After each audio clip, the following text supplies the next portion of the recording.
जय गुरु जी, शुक्राना गुरु जी, अनंतम अलवे शुक्राना गुरु जी। ओम नमः शिवाय, शिव जी सदा सहाय। ओम नमः शिवाय, गुरु जी सदा सहाय। संगत जी, blessings are flowing in the बड़े मंदिर। Don't be confuse, do listening bhajan and Gurbani. जय गुरु जी। गुरु जी कहते थे, जब लोग आते थे वो चाहते थे कि छड़ी घुमाओ और ब्लेसिंग्स दे दो, ठीक कर दो।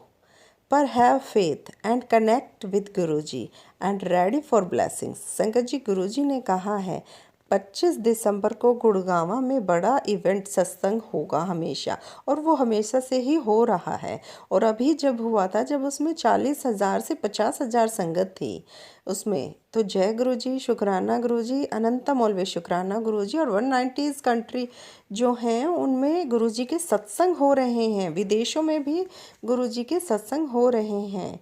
संगत जी, जब air marshal Anil Chopra uncle retire हुए फेब 2012 में, लास्ट ईयर था सर्विस का उनका, 59 प्लस एज थी, और अब उनकी 70 प्लस एज है। और विराज 2000 के वो पायलट थे, गुजरात बेस में गए। ये ट्रेडिशन है कि जब ऑफिसर जाते हैं तो फ्लाई करते हैं। अंकल जो थे वो सीईओ के साथ उड़ रहे थे, और 2 सीटर उनका जो था एयरक्राफ्ट था, और 5 मिनट बाद फ्लाइंग के एक धमाका हुआ, और पीछे जो कॉकपिट से उन्होंने देखा कि इंजन में आग लग गई है, और सिंगल इंजन एयरक्राफ्ट था। अब उन्हें पता था कि उन्हें कूदना है। अब वो खुद को तैयार कर रहे थे।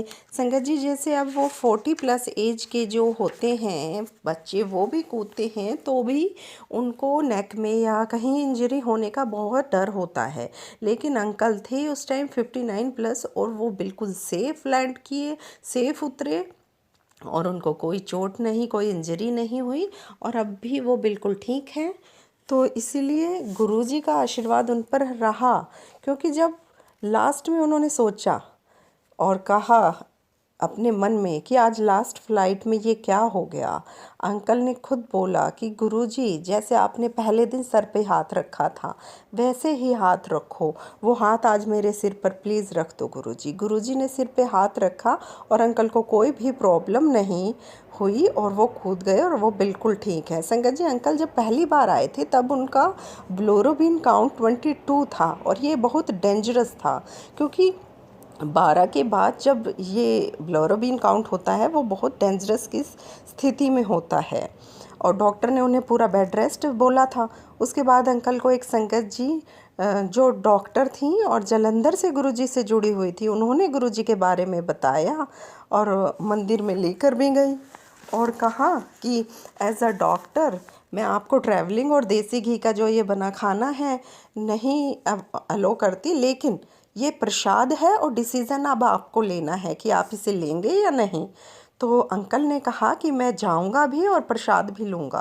पहली बार जब अंकल ग्रेटर कैलाश आश्रम में गए तो अंकल ने जाते ही गुरुजी के पैर छुए, और गुरुजी ने कहा, चोपड़ा कल्याण कर लिया, जा तेरा कल्याण कर दिया, तूने कल्याण करा लिया।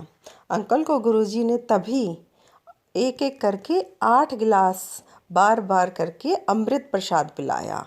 जैसे एक गिलास ख़त्म हुआ फिर दूसरा गिलास दे दिया, ऐसे करके, और फिर लंगर प्रसाद भी खिलाया, और उन्होंने वो भी पूरा खाया, और गुरुजी ने अपने हाथ से उन्हें एक रोटी प्रसाद और दिया, उन्होंने वो भी खा लिया। और वो उन्होंने ये भी बताया कि उन्हें कोई ब्लोटिंग वगैरह कुछ फील नहीं हुई कि वो ओवर ईटिंग टाइप कुछ कर रहे हैं, नहीं।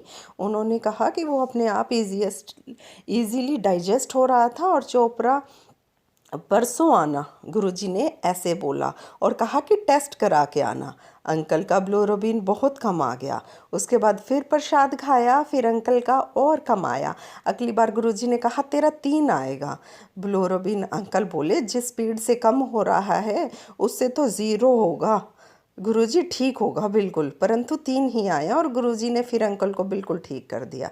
तो इससे पता चलता है कि गुरुजी ही सर्व ज्ञानी हैं, उन्हें तो सब पता होता है, और वो अपने आप हील कर देते हैं।